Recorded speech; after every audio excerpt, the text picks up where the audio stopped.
Alright, hello everyone and welcome back to Car Venus 14. Now, yes, as you can clearly see, we are back in Wuthering Waves. It has been a while since I last made a Wuthering Waves video, simply because obviously there hasn't really been much stuff surrounding Jinhsi that's happened. Apart from, obviously, Ling's release, who is a really strong support with Jinhsi, right? There hasn't really been anything else, really. I mean, of course, I would make a video on Ling, but the thing is that it's kind of silly for me to make a video on Ling talking about her, simply because from my perspective, I won't really have a great perspective of Ling, because compared to obviously my Shorekeeper, she's not that great, right? Compared to my Shorekeeper.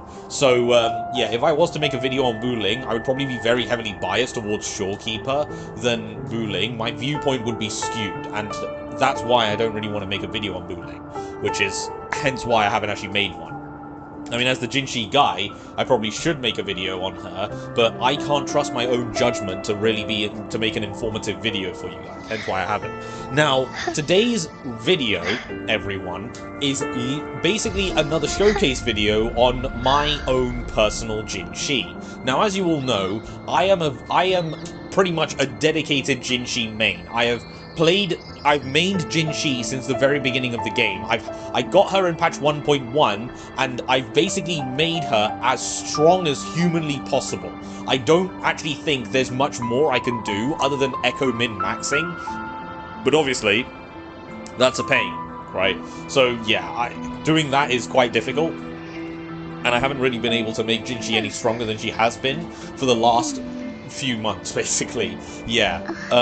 But today is a pretty important day because I actually finally got a Jinhsi upgrade that is actually going to make her damage even higher.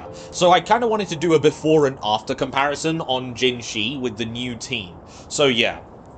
For those of you that don't know, Cantarella's banner is currently available, and I have Cantarella maxed out. Well, not maxed out, but I've leveled her up to a pretty good state. So, yeah. I basically have Cantarella, and I do plan on using her. Now, if you didn't know, Cantarella and Jeji are the two premium supports for Jinhsi, the two premium sub-DPSs, I should say. Both of them are really, really strong, and they both give the exact same level of power in terms of buffing capability. However, Jeji is technically better because, number one, Jeji's short rotations actually fit Jinhsi's playstyle a lot more compared to Cantarella, and with Cantarella there might be some cooldown issues, but I've not really experienced any of them right now, so yeah. But another thing is that Jeji actually has a sequence that boosts the team's damage by 20%. Right, yeah, it's a 20% increase in attack after she uses her ultimate, right, her Resonance Liberation, but it's only available in her S4. Cantarella, unfortunately, doesn't have any sequences in her kit that boost the team's damage, so yeah, Jinhsi is literally not getting any value from, you know, Cantarella's sequences, so there's really no point going for sequences with Cantarella, and her weapon also does the same thing. It also doesn't do any buffing capabilities for Jinhsi herself. So Cantarella's a very selfish sub-DPS in that regard. She doesn't really boost the team's damage outside of her outro skill, and that is it. But speaking of which, guys, Cantarella's outro skill is literally boosting Jinhsi's resonant skill damage by 25%. Yeah, now that's really good because, well, a 25% resonant skill damage bonus is really nice for Jinhsi because she's a skill damage dealer, right? Yeah. Now, what we're going to do, guys, in today's video is my current team is Jinhsi, Shorekeeper, and Mortefi. Alright, yeah. Now, the plan is literally just to see how much damage I'm doing on, you know, with Mortefi compared to with Cantarella. Now, some things to take into account. My Mortefi is not really that high investment, to be fair, but he's on the Moonlit Cloud set with the Impertinence Heron. And also, he is S6, which is the important thing, right? Yeah, S6 Mortefi is better than Yuan Wu, just to let you guys know. A lot of people say that Yuan Wu is more consistent with heavy attacks and stuff. In my practice, I genuinely think Mortefi is more consistent. So, yeah, at least at S6, right? So, yeah, that's why I use Mortefi. Yeah, but that's what today's video is all about, guys. So we're literally just going to compare the two, you know, characters together when it comes to dealing damage. So we're all in front of the tactical hologram right now to do the Kelpie boss, and that's what we're going to do. We're going to do a damage comparison between Jinhsi, Mortefi, Jinhsi, Mortefi, Shorekeeper, and then Jinhsi, Cantarella, Shorekeeper, to see the difference. Alright, so without further ado, let's get on with it. Alright, kind of excited because I have been waiting for Cantarella's rerun for a long time. Yeah, Jeji just isn't going to be coming back, unfortunately. Yeah. Let's do this. Low-key excited. We'll do the Kelpie, create the frequency, and we'll do the level 90 boss like I always do. I am graft. Together we fight. Fury boils. Burn to ashes. Let's do this. Strike as one. Take flight.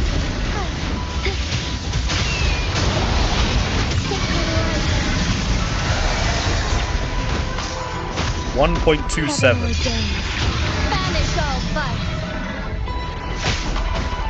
Alright.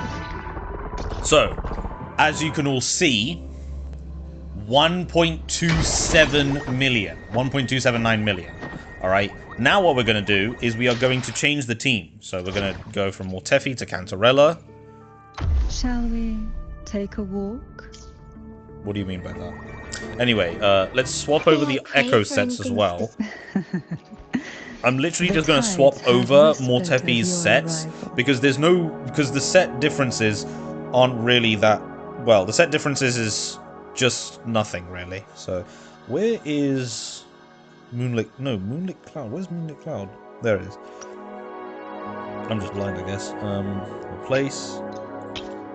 And then, yeah, I was using Havoc damage bonus on this guy just so that I can get the set bonus. So, yeah. Wait, what the hell? Oh, no! I haven't... Okay, well. I really wish it auto did that for you, to be honest. Now, these pieces, I will say, aren't the best. But you know what? Cantarella's damage and Mortefi's damage do not matter. So it is fine. Anyway, guys, as you can see, a full Moonlit Cloud set on Cantarella, and we are going to attempt this boss again. Alright, we're going to attempt this boss again. This time we need to beat 1.27 million, remember. Alright, that's the number we're looking to beat. Okay, I've already got the rotation locked down as well, so this will be fun.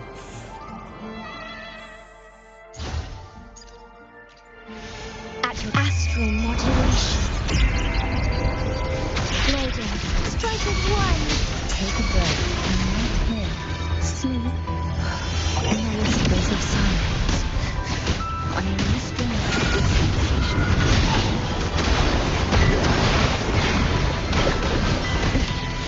Oh, this Together we fight. Take form. Let it end. 1.44. Heaven ordained. Banish all fight. Wow. 1.44 to 1.27 million. Wow. Okay, guys, so we all saw the difference there, right? Yeah, we all saw the difference there. So, basically, looking back at it, Jinhsi with Mortefi hit for 1.27 million. Alright, now, Jinhsi with Cantarella hit for 1.44 million. Okay, yeah. Now, let's do the math. 1.27 minus 1.44. Well, let's say it's 1.47, so that's 200,000, but then we need to minus it by 3 to get 197,000. So that is a 197,000 damage difference. Okay? Yeah. We don't really care about the burst that much. Obviously, Mortefi's burst definitely did hit harder, because Mortefi's burst, I think, was like, what? a 400,000 damage, but with you know, with Cantarella was 397 or 392,000.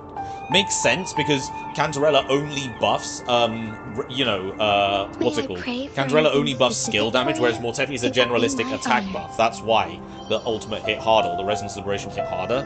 Yeah. But basically, guys, what we can see is that my Jinhsi gained 197,000 damage in terms of, you know, Jue's laser beam strike, effectively. Yeah, Jue's laser beam. I call the you know, Illuminous Epiphany Jue's laser beam, just because it's easier, and it literally is, right? So yeah, well, that makes me quite happy. That means Cantarella was probably definitely worth pulling for, because, you know, that's basically a 200,000 damage increase. And patch 3.0 is also going to be very fun for Jinhsi, because, as you all know, Moini is coming out in patch 3.0. As of officially, right, it has been officially unveiled that Moini is going to be in patch 3.0. I mean, we already knew she was going to be in it because of the drip marketing, but we know she's going to be in the second half of patch 3.0 now. Yeah, I'm most definitely going to be pulling for Moini in patch 3.0 because she really does look like to be the next best in slot unit. Well, replacing Shorekeeper, basically. She genuinely does have that level of power, right? At least, where am I getting this information from? These are all rumors and leaks, to be honest. I do follow leaks. So, yeah, she does definitely look to be the next best Shorekeeper, the Shorekeeper replacement, effectively. And is it about time we got a Shorekeeper replacement? I would say so. I mean, we're getting new mechanics in patch 3.0, and Shorekeeper has been in the game since patch 1.3. She's held the crown for the best support in the game for a very, very long time. So it is about time that, you know, Shorekeeper does get replaced. And as fun as Shorekeeper is, and as good as she is of a support, according to the rumors and according to the leaks, Moini is going to be insanely powerful, even compared to Shorekeeper, right? So yeah, we'll have to wait and see, but Moini is looking to be very, very exciting and very, very interesting. So I'll probably be pulling for Moini it depends really, because if Moini doesn't really have that much power in her kit compared to Shorekeeper, obviously there's no point. However, if she is much stronger than Shorekeeper, I will definitely pull for her, and I can't wait for that day. So yeah. But anyway, guys, that's basically it for this video. Really just a real quick video just showcasing how much extra damage. I mean, it's kind of a bit of a journey I've been doing with Jinhsi on YouTube. I just want to try and make Jinhsi as strong as humanly possible, right? Yeah, because I don't see myself pulling for another character in the future, because none of the other characters tick as many boxes for me as Jinhsi. Number one, she has the best design in my eyes. She's probably one of the most beautiful looking characters in the game. She's got a really amazing story and lore and backstory as well. Then her gameplay is really damn cool. I mean, who else pulls a dragon from, you know, basically space, right, and uses them to do damage? Oh yeah, well, Ji-Yan is really cool as well. In fact, funnily enough, before Jinhsi was even in the game, the beta version of Ji-Yan was actually the one I wanted to make my DPS. I actually wanted Ji-Yan to be my DPS, but I actually didn't go for him because I didn't have the Astrites to actually guarantee him at the time, right? Or I was worried I wouldn't be able to get him. But then Jinhsi came along, and she was literally just Ji-Yan, but better. So I was like, you know what? Yeah, I mean, obviously I'd want a dragon that just shoots a laser beam down onto my enemies, right? So yeah, I just really love Jinhsi as a character. No one else has come close, no, not even close, genuinely, in terms of design, in terms of story, in terms of gameplay, in terms of personality. Jinhsi really is she's a really lovely character in the game as well. Like, she's genuinely a really loving, caring person for her people, right? And that's what I love about her. She's a leader, she's strong, she's gentle, she's caring, right? She's a fighter with a lovely personality, basically. She's not full-on war-torn, like, you know, someone as, you know, as intense as Augusta, but she's also not, you know, some damsel in distress. She knows how to fight, basically. She has that ability. So, yeah. and she's the Sentinel Resonator. I mean, come on, what more do you really need, right? So, yeah. But that's basically it for the video. Oh, yeah, another reason why Moini is very nice to pull is because, yeah, let's be honest, she does look very similar to Jinhsi, the whole full-on white aesthetic, with hints of purple here and there, but Jinhsi also has black and blue and gold here and there as well, and that's what makes Jinhsi kind of unique. Mainly white, but different colors accenting. Moini is the exact same. So, yeah. But anyway, guys, that's basically been the video, so hopefully you all enjoyed this video, and are, you know, still excited to see how much further my Jinhsi can go. Alright, actually, before I do quit the video or leave the video, I will showcase my full team just to show you guys what it actually is and how why my Jinhsi is doing this much damage. Because some people might not be following the journey of Jinhsi doing insane omega damage, right? So yeah. But anyway, these are the stats I have for my Jinhsi. Okay, so yeah, you can see the stats for yourselves. Pretty good attack, pretty good, you know, crit rate and crit damage. 0 energy regen, but I personally have no problems with Jinhsi's energy regen at all, genuinely. I'm able to burst every 2/3 rotations. Mainly 2 rotations, but sometimes it's 3, but that doesn't really matter. Resonant skill energy is there. Then there's the Spectra damage bonus. Of course, all of these do go up, just to let you know, when I'm actually in combat. Like, Spectra damage bonus goes up to, like, what is it? Skill damage, I should say, goes up to, like over 150% in an actual fighting scenario. Yeah, and then Spectra damage bonus is, like, 110% or 120%, something like that. Yeah. Then this is Jinhsi's weapon. This is where a lot of my power is coming from. I have R5 to her weapon, alright? And then there is her echoes. So yeah, I am running 44111 because it's currently my best in slot right now. 44111. I've been doing a lot more damage with this setup, and at higher investments on Jinhsi, if you're like S3 or S4 and above, you want to basically go for 44111. It's so much better than 43111 because at this point Jinhsi gets a bunch of innate bonuses and stats, right? So yeah. Then we got the attack percent here, attack percent here, and then attack percent here as well. And then these are the talents. Everything is maxed out on her. I've level 10'd everything on her. Then there's her sequences, which are S6. My Jinhsi is S6R5, which I have covered in my previous videos, but some people might not have seen those videos, and that's why I'm kind of doing this here. Right, so that's my Jinhsi. Now my Shorekeeper is also level 90, alright, with 240% energy regen, but, you know, obviously in a combat scenario, you'd go to 260% anyway. Yeah, not going to showcase her stats because obviously they don't matter. Shorekeeper's weapon is R5. Why? Because I wanted the attack. I wanted to increase the attack boosting that she gives on her weapon. So at R1 it's 14%, at R5 it's 28%. So I took Shorekeeper up to R5 as well on her weapon. These are her echoes. I mean, I'm on Rejuvenating Glow, obviously. The stats don't really matter because, you know, she's not the main damage dealer. Only the stats on Jinhsi really matter.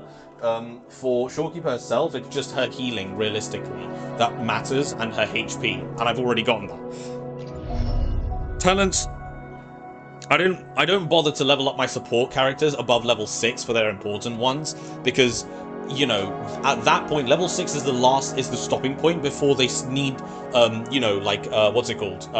Weekly boss materials, and it's not really that efficient to level up your support characters because they're quite costly when it comes to resources, right? Because you can only farm the materials once or 3 times every week. So yeah, that's why I just don't put resources above level 6 in my support characters. I just leave them at level 6 and that's already fine.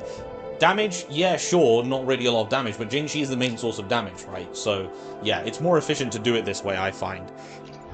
And then Shorekeeper is S2 because I want the, you know, the 40% increased attack on all of the stellar realms. So, yeah, but that's my Shorekeeper.